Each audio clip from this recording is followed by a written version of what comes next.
दरवर्षीप्रमाणे याही वर्षी बँक कॉलनी येथील व्यापाऱ्यांच्या वतीनं छत्रपती शिवाजी महाराजांची जयंती मोठ्या उत्साहात आणि आनंदात साजरी करण्यात आली आहे। बँक कॉलनी इथं 3रं वर्ष जयंती साजरी करीत आहेत आणि समारोपानं सगळे इथले जवळपास 100-200 लोक व्यापारी लोक याच्यात सामील होत आहेत।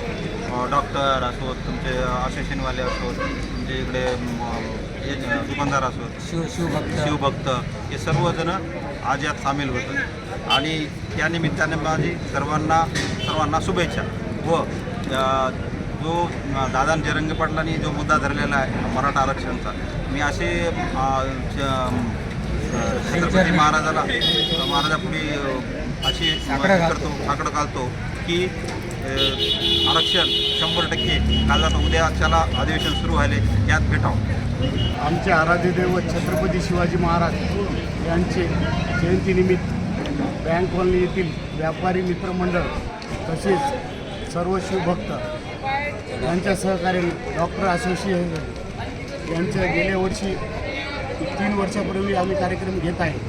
गेल्या वर्षी आम्ही वृक्षारोपण केले आणि त्यांच्यानं हॉस्पिटलतर्फे एक प्रत्येक हॉस्पिटलने एक आम्हाला चेअर दिलेली आहे व अन्नदानात मदत केलेली आहे। मदन भाऊ असतील किंवा मी असेल किंवा अनेक सहकारी आमचे कुमार भाऊ असतील, नाता भाऊ असतील, बंडूबॉस असे भरपूर सर्व जाती धर्माचे 18 पगड जातीचे शिवभक्ताचे सर्व कार्यक्रम आम्ही करत आहे।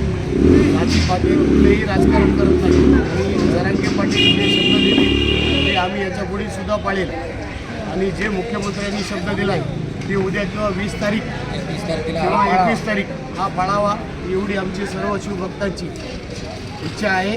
व सर्व बँक कॉलनीतील व्यापारी असोसिएशन व डॉक्टर असोसिएशन व सर्व शिवभक्त यांच्यातर्फे सर्वांना कळकळीची विनंती करतो। जगमोहन साहेबाच्या हाताने शिवजयंतीचा सोहळ्याचे उद्घाटन करून आम्ही कार्यक्रम सुरुवात केलेला आहे।